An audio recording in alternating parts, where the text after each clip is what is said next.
Hello అండి, welcome to easy cooks. ఈరోజు మనము మెంతి కూర, పుదీనా, టమాటా వేసి పచ్చడి చేయబోతున్నాము. ఇలా చేశారంటే చాలా బాగుంటుంది.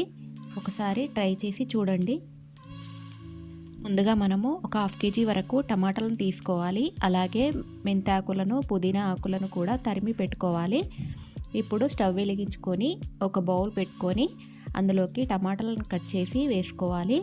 టమాటాలను ఉడకబెట్టుకోవడానికి కొద్దిగా పసుపు, దాంట్లోకి ఆయిల్, కొద్దిగంత ఉప్పును వేసుకొని అలాగే కొద్దిగంత చింతపండును కూడా వేసుకొని దానిని బాగా ఉడకనివ్వాలి. ఇలాగా ఒక 5 మినిట్స్ వరకు మూత పెట్టి బాగా ఉడకనివ్వాలి. టమాటాలు మొత్తం దగ్గర పడేంత వరకు కూడా ఉడకబెట్టుకోవాలి. ఇలాగా వీడియో క్లిప్లో చూపిస్తున్న విధంగా టమాటాలు మొత్తం మగ్గినాక పక్కన తీసుకోవాలి. తర్వాత ఒక కడాయిని పెట్టుకొని అందులోకి 2 స్పూన్ల వరకు ధనియాలను, ఒక 2 స్పూన్ల వరకు నువ్వులను కూడా వేసుకొని వేయించుకోవాలి.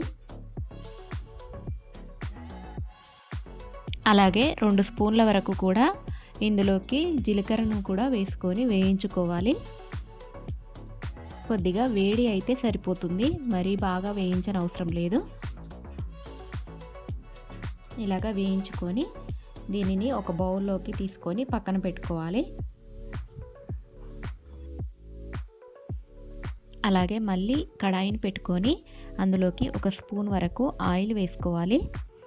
తర్వాత ఒక 2-3 వెల్లుల్లిపాయలను తీసుకొని పక్కన పెట్టుకొని ఇందులోకి ఆయిల్లోకి వేసుకోవాలి. అలాగే ఒక 10-15 పచ్చిమిర్చిని కూడా ఈ ఆయిల్లోకి వేసుకోవాలి. తర్వాత మెంతి ఆకులను అలాగే పుదీనా ఆకులను కూడా వేసుకొని బాగా ఫ్రై అవ్వనివ్వాలి. బాగా దగ్గర పడేంత వరకు కూడా బాగా ఫ్రై చేసుకోవాలి. లేదంటే చేదు బాగా ఉండిపోతుంది. మెంతి ఆకులు చేదుగా ఉంటాయి కదా, అలాగే చేదు వస్తుంది. చేదు లేకుండా ఉండాలంటే ఇలాగా బాగా ఫ్రై అవ్వనివ్వాలి.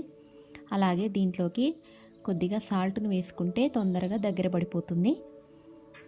కొద్దిసేపు మూత పెట్టుకొని బాగా ఫ్రై అవ్వనివ్వాలి. తర్వాత ముందుగా మనము వేయించుకున్న ధనియాలు, జీలకర్ర, నువ్వులు ఉన్నాయి కదా, ఒకసారి మిక్సీ పట్టుకొని పక్కన పెట్టుకోవాలి. తర్వాత ఈ మెంతి ఆకులను, పుదీనా ఆకులను, పచ్చిమిర్చిని కూడా వేయించుకున్నాం కదా, ఇవి దీంట్లోకి వేసుకొని గ్రైండ్ చేసుకోవాలి. ఇలాగా గ్రైండ్ చేసుకోవాలి. ఇది పక్కన పెట్టుకొని ముందుగా మనము టమాటాలను ఉడికించుకున్నాం కదా, దాన్ని కూడా వేసుకొని గ్రైండ్ చేసుకోవాలి. కొద్దిగా బరకగా గ్రైండ్ చేసుకోవాలి. మరీ మెత్తగా కాకుండా కొద్దిగా టమాటా ఉండేలాగా గ్రైండ్ చేసుకోవాలి. అప్పుడైతే మనం రోటి పచ్చడిలాగా అనిపిస్తుంది. ఇందులోకి పోపును రెడీ చేసుకుందాము.